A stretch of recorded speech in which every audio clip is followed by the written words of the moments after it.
নেতাজিকে অপমানে একেবারে zero tolerance. কুরুচিকর পূর্ণ যে পোস্টার, সেই পোস্টার এবার সরিয়ে দেওয়ার নির্দেশ মুখ্যমন্ত্রীর নির্দেশের পর কড়া পদক্ষেপ পুলিশের। 6টি মামলা রুজু পুলিশের। ইসলামপুরে গ্রেপ্তার কিরণ কুমার দাস।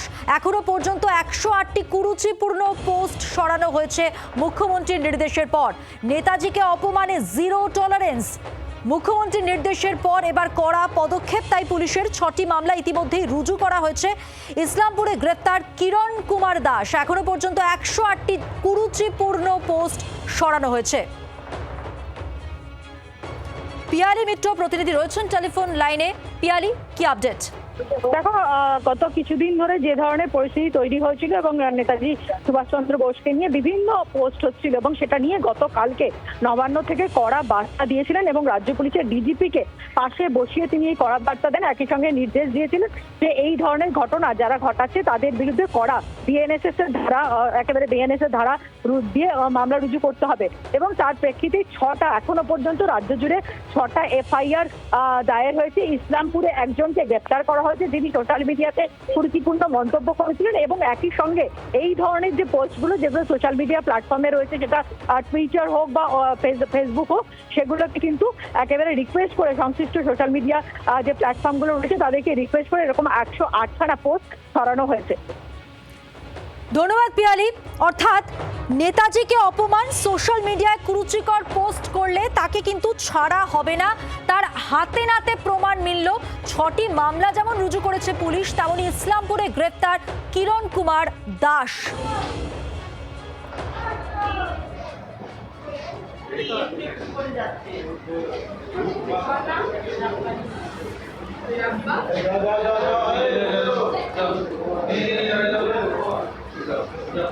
সরাসরি কথা বলবো, রয়েছেন প্রতিনিধি ভবানন্দ সিংহ। ভবানন্দ, এই যে কিরণ কুমার দাস, একে গ্রেফতার করা হয়েছে, এর সম্পর্কে কি জানা যাচ্ছে, কি তথ্য সামনে আসছে?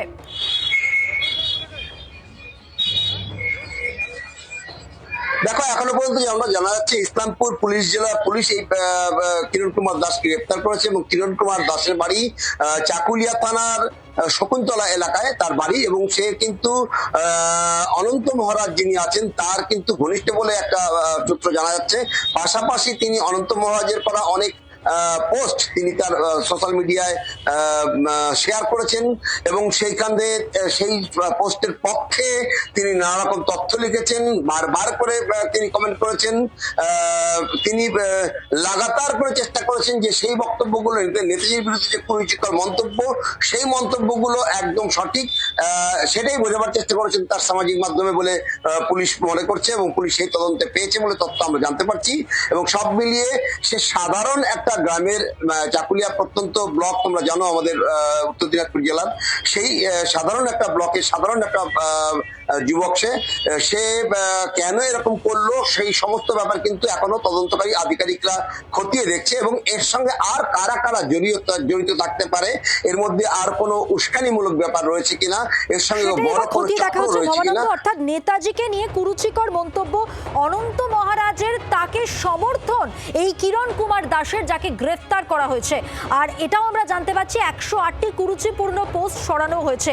আরো একটু কথা বলি, ভবানন্দ সিংহ রয়েছেন প্রতিনিধি সরাসরি। ভবানন্দ, এই যে কিরণ কুমার দাস, এর পরিচয়টা যেমন তুমি দিচ্ছিলে, এর কোনো মন্তব্য কি পাওয়া গেছে, এর কোনো সাফাই কি রয়েছে বা এর প্রেক্ষিতে কোনো বক্তব্য?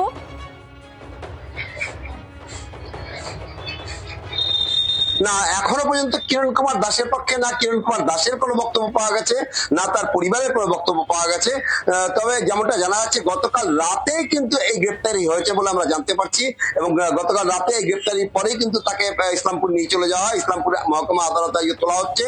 কিরণ কুমার দাসকে পুলিশ সম্ভবত, যেমনটা আমরা জানতে পারছি পুলিশ সূত্রে, তাকে রিমান্ডে নেওয়ার জন্য কিন্তু একটা আবেদন করবে ইসলামপুর মহকুমা আদালতে বলে আমরা জানতে পারছি। সব মিলিয়ে আরো সময় গণনার পাশাপাশি কিন্তু এই বিষয়ে আরো বিশদে জানা যাবে। মধুমন্তী, ভবানন্দ সঙ্গে থাকো। নেতাজিকে অপমান করলে একেবারে জিরো টলারেন্স অবস্থান রাজ্য সরকারের।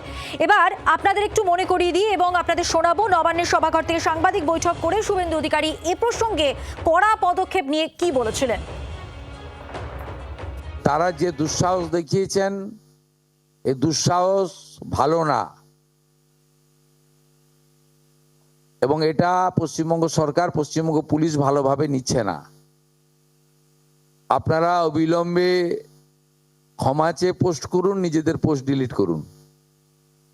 ডিলিট করে দিলেও যে ছাড় পাবেন তা নয়, নির্দিষ্ট সেকশনে পুলিশ ব্যবস্থা নেবে এবং ব্যবস্থা নেয়ার ক্ষেত্রে পুলিশ নিজেরাই সিদ্ধান্ত নেবে, ওখানে আমরা কোনোভাবে হস্তক্ষেপ করব না। মুখ্যমন্ত্রী শুভেন্দু অধিকারী তিনি স্পষ্ট এবং কড়া বার্তা দিয়েছেন, যেখানে এটাও তিনি বলছেন যে পুলিশ তাদের মতো করে সিদ্ধান্ত নেবে, পদক্ষেপ নেবে। 6টি মামলা ইতিমধ্যেই রুজু হয়েছে, আর যার ছবি আপনারা দেখতে পাচ্ছেন, ইসলামপুরে গ্রেপ্তার কিরণ কুমার দাস, আর 108টি যে কুরুচিপূর্ণ পোস্ট, সেই পোস্ট সরানো হয়েছে ইতিমধ্যেই। এ প্রসঙ্গে কংগ্রেস নেতা অধীর রঞ্জন চৌধুরীর সঙ্গে আমরা কথা বলেছিলাম, তার কি প্রতিক্রিয়া শোনাবো। কোনো মানুষ নেই যে মহান নেতাজিকে শ্রদ্ধা না করে অপমান করতে পারে। সেই নেতাজিকে যদি কেউ অপমান করে থাকে তাহলে তার বিরুদ্ধে সব রকমের ব্যবস্থা গ্রহণ করা উচিত বলে মনে করি। এবং সেখানে একটা জিনিস দেখতে হবে, যেন উদর পিণ্ডি বুদোর ঘাড়ে না পড়ে। কে বলেছে, কে কি করেছে, তাদেরকে চিহ্নিত করা হোক, সমাদৃত করা হোক, তাদের বিরুদ্ধে আইনত সব ব্যবস্থা না হোক। নেতাজির অপমানকে আমরা সবাই মনে করি প্রত্যেকটা দেশবাসীর অপমান, নেতাজির অপমান আমাদের সকলের অপমান, সারা দেশের অপমান। রাজ্য বিজেপির প্রধান মুখপাত্র দেবজিৎ সরকার এই মুহূর্তে আমাদের সঙ্গে টেলিফোন লাইনে রয়েছেন। দেবজিৎ বাবু, মুখ্যমন্ত্রীর নির্দেশের পর কড়া পদক্ষেপ পুলিশের, আমরা দেখছি 6টি মামলা রুজু করেছে পুলিশ, পাশাপাশি ইসলামপুরে কিরণ কুমার দাস বলে একজনকে গ্রেফতারও করা হয়েছে এই অভিযোগে। আমরা এই ব্যাপারে জিরো টলারেন্স নীতি নিয়েছি। দল এবং সরকার একটি বিষয় একমত যে নেতাজি সম্বন্ধে কোন রকম কোন কুরুচিকর মন্তব্যকে পশ্চিমবঙ্গের বাঙালি সহ্য করবে না। এই এক অদ্ভুত পরিস্থিতি, যিনি কিনা নেতাদের নেতা, যিনি কিনা যাকে ঘিরে কেন্দ্র করে বাঙালির শুধু নয়, সারা ভারতবাসীর শুধু নয়, বিশ্ববাসীর আলাদা একটা আবেগ আছে, সেই আবেগকে আঘাত করা যাবে না। যে প্রশাসন যে ব্যবস্থা নিয়েছে এবং আমাদের সম্মাননীয় মুখ্যমন্ত্রী শ্রী শুভেন্দু অধিকারী যে ব্যবস্থা নিয়েছেন, তাকে দল সমর্থন করছে। দল সর্বতোভাবে সরকারের পাশে আছে। বাংলার আওয়াজ, বাঙালির আবেগ, জি 24 ঘন্টা।